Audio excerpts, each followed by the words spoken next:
I don't have an opinion. I don't have an opinion. That's what Karmelo was doing. I'm glad you just said that. That's what Karmelo was doing. Protecting his mother. If a 300-pound man is beating me, like on top of me and beating me down, I'm not limited to fist. You know, I would argue that even the only time we go into things like people's hands being considered deadly weapons, start getting to like football player. Good argument. Good freaking argument. That's insane. But wait, there's more. Two big white dudes come into your tent, intruding your space. They already been bullying you. You know That's what I'm not saying? true. I wish it didn't have to go to the point of him using his cleat sharpener, but you know what I'm saying? Maybe that's what he had to do to survive. Lies, lies, lies.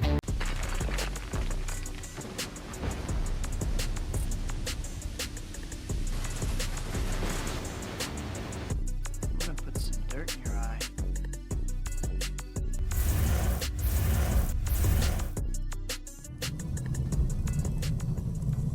If someone pushes you at a track meet, at a grocery store, or even at a park, does that give you the right to pull out a knife and stab them in the chest?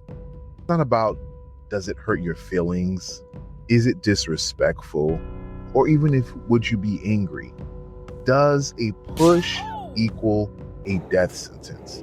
Because that is the question a lot of people online are running away from. They want to talk about race. They want to talk about jury optics.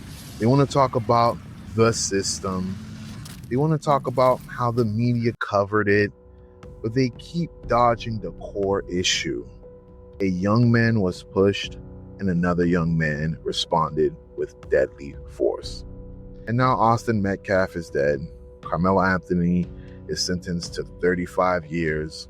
And instead of telling young men the truth, a bunch of influencers, activists, and commentators have turned this into a racial content farm.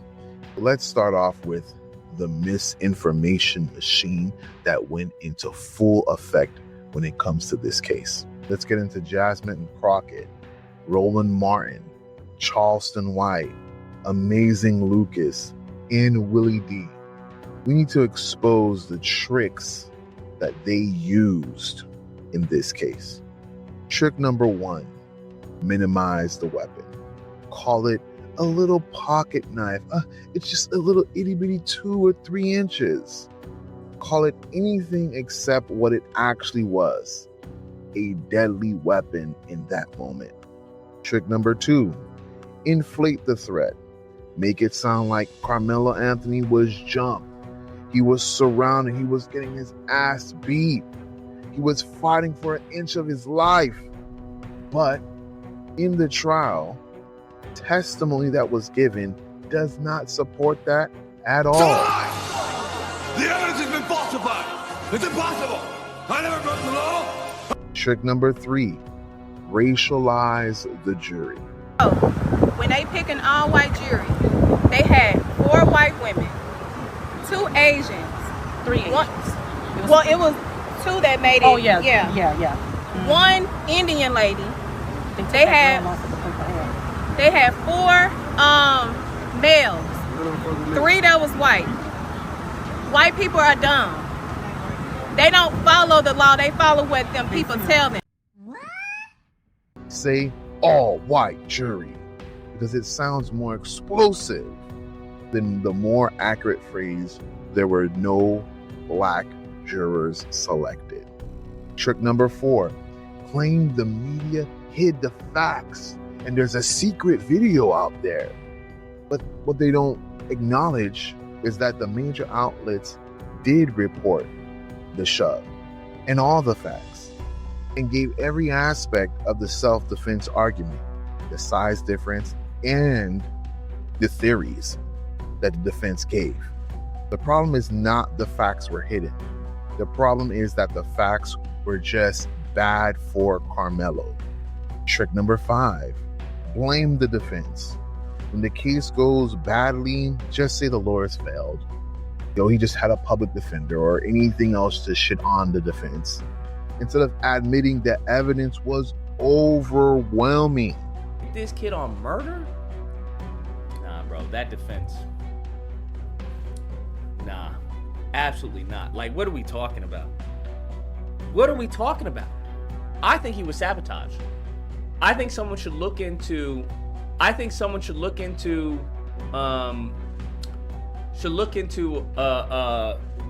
Look into the connection with the defense attorney. He's got to be getting some type of some back end deal. That's the only thing that makes sense. Trick number 6, use the race reversal trap. What if the races were reversed, okay? What if a white teenager stabbed a black teenager in the chest after a push? I would say the same exact thing. That is not justified self-defense. So ask yourself this question. Are these people helping you understand the case? Or are they training you to react emotionally before you even think about it? Now let's start off with Jasmine Crockett. She was the one that used the weapon of minimization trick. Her take was just terrible.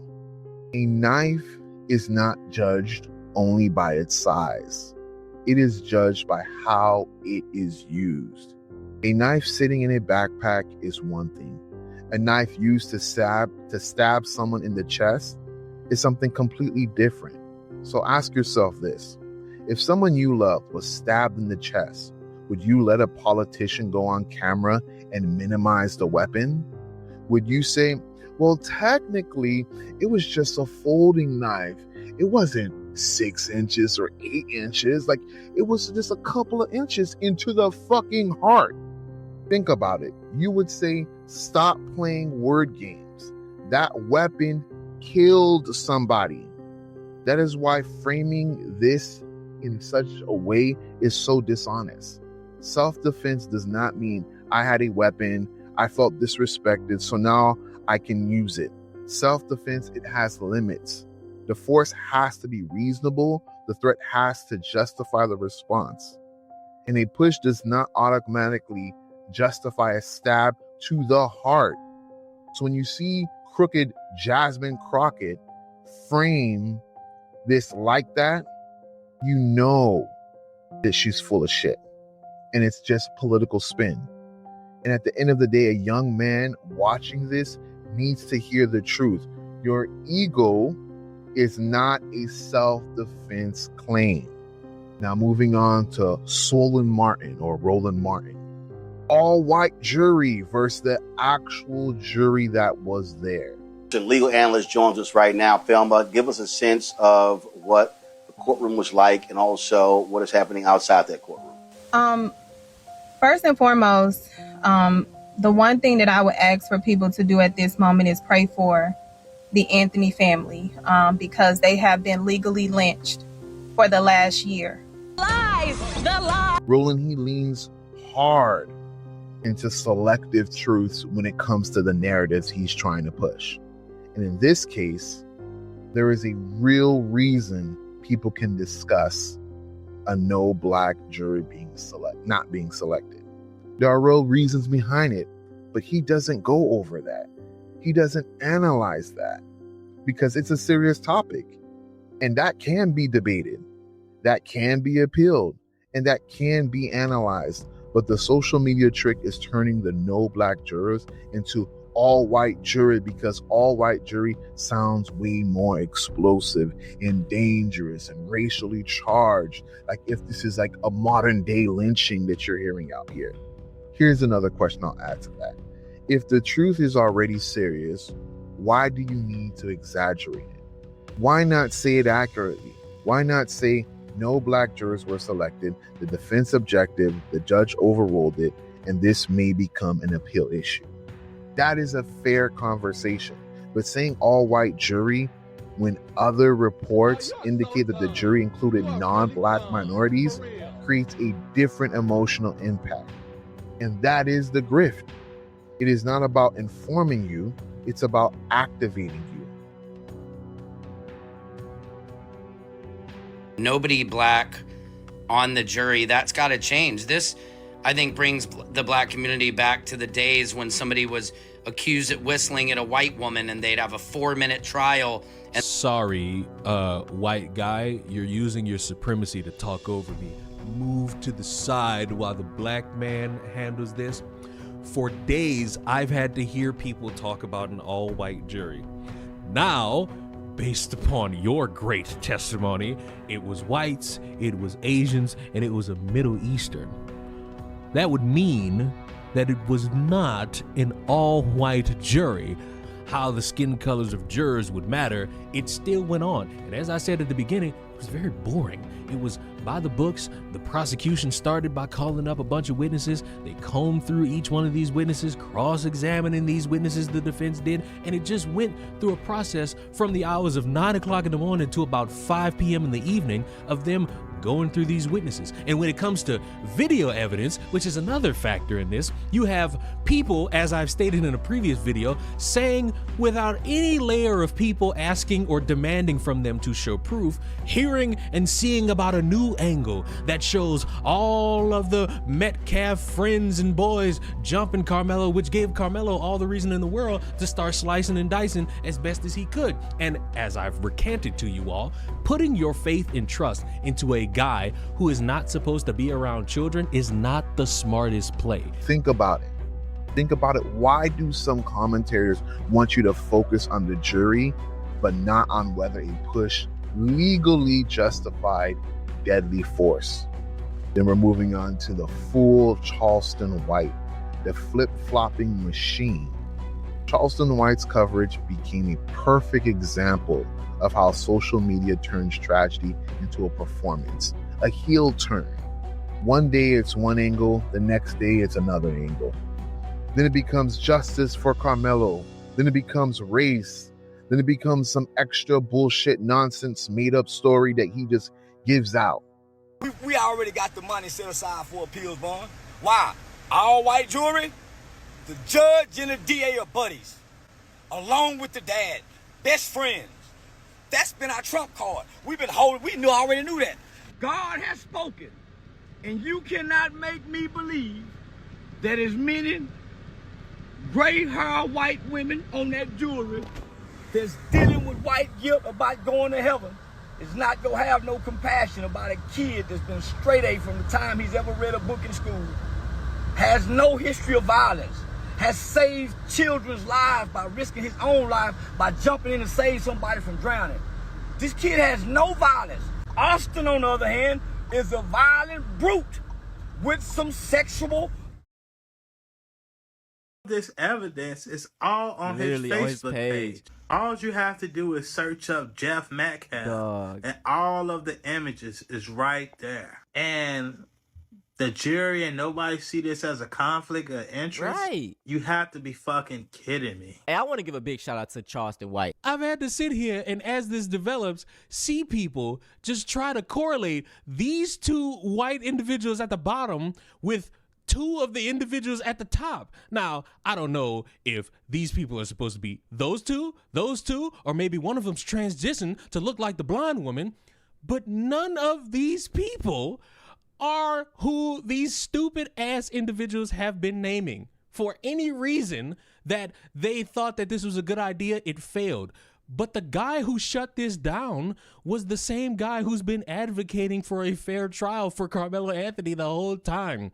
The one who a lot of people laughed at when they held that press conference a year ago. So you have somebody on Carmelo Anthony's side sitting here and creating this lengthy fucking Twitter post shutting this shit down. And you wonder why these people are not to be trusted. You wonder why I'm sitting here saying that they are not to be trusted with information. Because as this process was going on, they wanted anything to stick to the wall to distract you from how piss poor this was going for them. When you have somebody on Carmelo Anthony's side who's been running as representation and speaking on behalf of the family for almost a year about this shit, telling y'all that you are wasting your fucking time, that you are spreading false information. You are lying. It's time to reconcile. It's time to look in the mirror. You don't care about Karmelo Anthony. You just want your TikTok, your Instagram, your YouTube shorts to pop off with a lie because you can't stomach the fucking truth. It's all lies. Evidence matters. Witnesses matter. The legal standard matters. And this is where I want people to think. If someone keeps changing the story, are they trying to get to the truth, or are they trying to keep your attention? Because there's a difference. A serious person follows the evidence. A content machine follows clicks. And when a teenager is dead and another teenager is going to be in prison for the next 35 years, this should not be treated like another viral drama arc. This case was not a movie. This was not a skit. This was not street gossip. This was a murder trial. Next, Amazing Lucas. Is the man retarded? Blaming the defense instead of the facts. His angle was basically blaming the defense, acting like this case fell apart because Karmelo had bad lawyers. But sometimes the defense does not lose because the lawyers are terrible. Sometimes the defense loses because the facts are just terrible. The defense argued self-defense. They argued fear, size difference. They argued Karmelo was seated. They argued Austin touched him first. So the defense theory was not hidden. The jury heard it. The problem is the jury rejected it. The question was, did the physical contact justify deadly force? And that is where the self-defense argument collapsed. So here's another question for you to think about. Was this really a bad defense, or was this bad sets of facts? Because blaming the defense is an easy escape hatch. It lets people avoid saying the obvious. This was always going to be a hard case to defend, because you have to convince a regular person that a push or grab justifies a fatal stabbing. That is not an easy task to do or to sell to a jury at all. And it actually shouldn't be that easy, because if it is, then you're in a fucked up society. Now let's move on to Willie D. Clear self-defense and the Texas law trick. Willie D is one of the most dangerous examples because his audience trusts him. I saw public posts and video descriptions framing this as a clear case of self-defense, and even pushing the fixes in. Oh, it's all white jury. I heard all of those narratives, and it's such nonsense. That is exactly the type of commentary that makes people legally ignorant, because Texas self-defense law does not mean I feared for my life, therefore anything I do is legal. That is not how it works. The belief has to be reasonable, the force has to be immediately necessary, and the deadly force is a higher bar than ordinary force. So let's test the logic. If I say I feared for my life because someone pushed me, do I automatically get to use a knife or a gun? If I say I felt threatened because someone was bigger than me, do I automatically get to just stab them or shoot them in the face? If that standard becomes normal, how many arguments would turn into funerals? It's absurdity. These commentators are teaching people the fake version of self-defense. Real self-defense is not revenge. It's not ego protection. And it's not, he touched me first, so now anything goes. And when Willie D or anyone else tells an audience this was clearly self-defense, they are not helping people. They are making people dumber about the law. Now let's also look at how the news covered this. They accurately reported that race became part of the public debate. They accurately reported that the defense argued self-defense. But the problem is framing. If your headline screams race, but the trial evidence is buried 5 paragraphs later, the audience walks away with the wrong impression. If your coverage focused more on racial dynamics than the legal question of deadly force, you are helping social media turn the case into a team sport. It's team black versus team white, and it shouldn't be that. And then influencers take that framing and they make it even worse. How can I truly feel safe in America as a black mother when my young black boys are literally going to prison for protecting themselves? How can white people in America tell me, oh my God, we're not racist. Oh my God, we are all equal when y'all don't treat my children as equal? Literally. How the fuck can you be white in America and come tell me you support black people, but the system is still treating our people as if we're slaves? Literally. The system is coming to black people, telling us that we have to allow abuse where we should not be allowing abuse. I find it weird. I find it weird that white people feel so boldly to get on social media and talk about this young black boy in the way that and y'all think that we should live in an integrated environment. I don't understand. We literally live in a country where black people are not able to respond to situations how everybody else can respond. This young white thug literally died because he was trying to control something that was not his. Literally. Young, thuggish white boys were just told, you can walk up to a young black boy, you can punch on him, you can abuse him, and he better not motherfucking do a thing. And if he do, he's going to prison. Literally. That's exactly what y'all just taught white boys. Okay. And you want to come and talk to me about my young black boys being thugs? You want to talk to me about my young black boys carrying weapons? They're not safe. You're telling young black boys that they have to stand there and allow themselves to be abused and they better not bust a grape. I find that weird. We literally live in a country with a bunch of demonic people that truly think it's okay to abuse black people. Literally. Emotionally, psychologically, and spiritually. Literally. And you want me to focus on getting my nails done? You want me to focus on getting my hair done? I'm not worried about none of that shit. You want me to worry about buying a house, getting a nice car when my boys are not safe? My women are not safe? What the fuck do you mean? This is exactly why I be looking at black women very much weird. Very much weird. How the fuck are y'all still walking around America being kumbaya, integrated, doing interracial relationships when these bitches don't respect your people? How the fuck do you expect me to eat with you, sleep with you, have fun with you when you don't respect my people as a human race? Ask yourself this question. Are you mad at what actually happened? Or are you mad at the edited emotional version someone gave you? So here's the lesson that young men can take from this, because that's what's most important. The lesson here is simple, and people are scared to say it. Karmelo Anthony needed self-control. Not racial excuses, not internet activists, not influencers turning him into a symbol, not people telling young men that violence is understandable when your pride gets challenged. He needed self-control.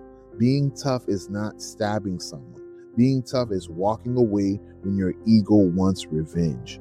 Being tough is taking the embarrassment and still going home free. Because now, look at the result. Austin Metcalf is dead. They'll never get him back. Karmelo Anthony is going to prison for 35 years. His family will not be seeing him in a long time. And the influencers, they move on to the next trending topic. That is why this is sinister. A push cannot be answered with a knife to the chest. A bruised ego is not self-defense. A racial narrative does not erase a dead body. And misinformation does not become truth because your favorite commenter says it confidently. So before you let anyone manipulate you, ask these 3 questions every single time, and you'll be able to uncover the truth. What are the actual facts? Would I believe this same argument if the race were reversed? And is this person trying to make me smarter or just angry? Because if the goal is just to make you angry, you are not being informed. You are being used. All right. So that's it with this case. Karmelo is going to get what he deserves in prison and justice was served. And I'm hoping this is a learning lesson for many people in society to understand that you just can't react any way you want just because you feel disrespected. That's a horrible way to move in this life, and you're going to make life-changing, life-altering mistakes if you move that way. You got to think smart. You can feel mad all you want, but you don't want to do something that costs you your life. All right? So I'll see you in the next video. Karmelo Anthony, you made national headlines with that courtroom drama. Now you're headed somewhere you'll really need to stay slippery. We've got a very special prize for you. You've just won a day's supply of premium baby oil. You're gonna need every drop where you're headed, baby. I'm definitely gonna need this for what's coming next. That's right, young king. Stay moisturized. I'll give you the full rundown on how we do it. Slippery is the only way to survive in there.